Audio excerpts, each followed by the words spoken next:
الحمد لله رب العالمين والصلاة والسلام على سيد الأنبياء والمرسلين وعلى آله وصحبه أجمعين.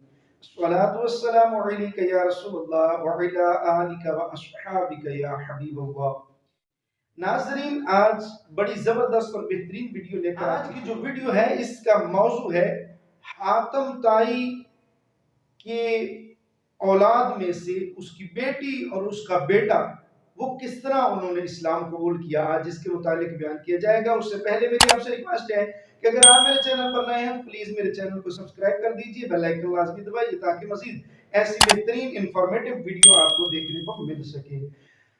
حضور پاک صلی اللہ تعالی علیہ وآلہ وسلم نے حضرت علی پاک رضی اللہ تعالی عنہ کی ماتحتی 150 گھوڑ سواروں کو قبیلہ طی بھیجا. اور یہ کب بھیجا؟ 9 ہجری میں.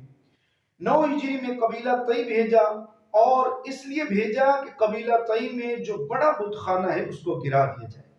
تو حضرت علی رضی اللہ تعالی عنہ 150 گھوڑ سواروں کے ساتھ قبیلہ طی پہنچے، اور وہاں بت کدے کو منہدم کر دیا گیا، ختم کر دیا گیا. تو اس کے بعد کچھ مویشی، کچھ لوگ ان کو جو تحویل میں لے لیا گیا، اور ان کو قید کر کے مدینہ شریف یہ قافلہ واپس پہنچا.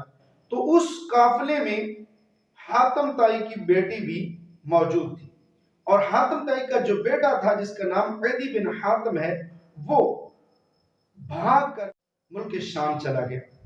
حاتم طائی کی بیٹی کو جب نبی کریم صلی اللہ علیہ وسلم کی بارگاہ میں پیش کیا گیا تو آپ صلی اللہ علیہ وسلم نے بڑے کریمانہ انداز کے ساتھ، بڑا بہترین اور اچھے اخلاق کے ساتھ برتاؤ کیا، اچھا برتاؤ کیا. تو اس نتیجے میں وہ حاتم طائی کی بیٹی بولی، کہنے لگی کہ یا رسول اللہ صلی اللہ علیہ وسلم، میں حاتم طائی کی بیٹی ہوں اور میں ضعیفہ ہو چکی ہوں، کمزور ہو چکی ہوں، لہٰذا آپ مجھ پر احسان فرمائیں اور مجھے آزاد کر دیں، اللہ آپ پر احسان فرمائے.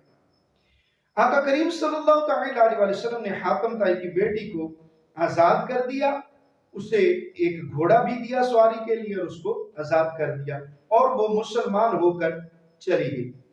جب وہ ملک شام پہنچی اپنے بھائی کے پاس تو اس نے اپنے بھائی کو نبی کریم رؤوف الرحیم حضرت محمد مصطفیٰ صلی اللہ علیہ وسلم کے پیارے اخلاق کے بارے میں بتایا. آپ کی کریمانہ جو مشفقانہ گفتگو تھی اس کے متعلق بتایا. تو جب اخلاق کریمانہ سنے حاتم طائی کے بیٹے عدی بن حاتم نے تو وہ دل دے بیٹھا اور وہاں سے تیار ہو کے بغیر امان کی ڈیمانڈ کیے وہ مدینہ شریف آ گیا. لوگوں نے آ کے آقا کریم صلی اللہ علیہ وسلم کی بارگاہ میں عرض کی کہ یا رسول اللہ صلی اللہ علیہ وسلم، عدی بن حاتم مدینہ شریف آیا ہے. آقا کریم صلی اللہ علیہ وسلم نے ارشاد فرمایا کہ اسے میرے پاس لے کر آؤ، مجھ سے ملاقات کرواؤ. آپ کے پاس عدی بن حاتم آئے تو آپ صلی اللہ علیہ وسلم نے بڑے مشفقانہ انداز میں، بڑے کریمانہ انداز میں، بڑے پیارے لہجے میں، بڑے میٹھے انداز میں اس کے ساتھ گفتگو کی، اور اسے کہا کہ اے عدی، کیا تو اس کلمے سے، لا الہ الا اللہ، اس کلمے سے تو بھاگ رہا تھا؟ اے عدی، کیا تو یہ سمجھتا ہے کہ اللہ تعالیٰ کے علاوہ کوئی اور بھی معبود ہے؟ اس سے تو بھاگ رہا تھا. تو وہ کہنے لگا کہ اللہ رب العالمین کے علاوہ کوئی معبود نہیں، وہ وحدہ لا شریک ہے، وہ ایک ہی ذات، ایسی ذات ہے جو صرف اور صرف وہی عبادت کے لائق ہے. ایک اکیلا یکتا وہی معبود ہے، وہی معبود برحق ہے. جب اس نے اس چیز کا اقرار کر لیا اور کلمہ پڑھ کر مسلمان ہو گیا، جب عدی بن حاتم مسلمان ہوا تو میرے آقا کریم صلی اللہ علیہ وسلم کو بہت زیادہ خوشی اور اتنی زیادہ مسرت ہوئی، اتنی زیادہ خوشی ہوئی کہ آپ صلی اللہ علیہ وسلم کا چہرہ انور خوشی سے جگمگا اٹھا، کھل اٹھا. آقا کریم صلی اللہ علیہ وسلم نے حاتم طائی کے بیٹے عدی بن حاتم کو اپنی بہت کرم نوازیوں سے نوازا. تو حاتم طائی کا یہ بیٹا عدی بن حاتم رضی اللہ تعالی عنہ جب ایمان لے آئے، مسلمان ہو گئے، تو ایسے مسلمان ہوئے کہ سبحان اللہ، کیا کہنا.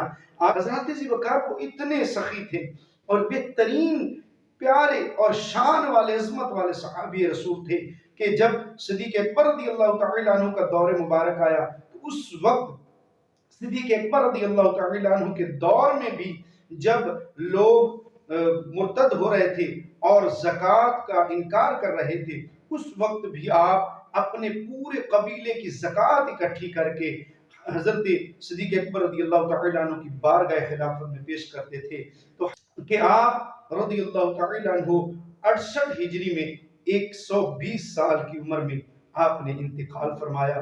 اللہ رب العالمین ان پر اپنی برکتوں اور رحمتوں کا نزول فرمائے، ان کے صدقے ہماری بے حساب مغفرت فرمائے، آمین بجاہ خاتم النبیین صلی اللہ علیہ وآلہ وسلم۔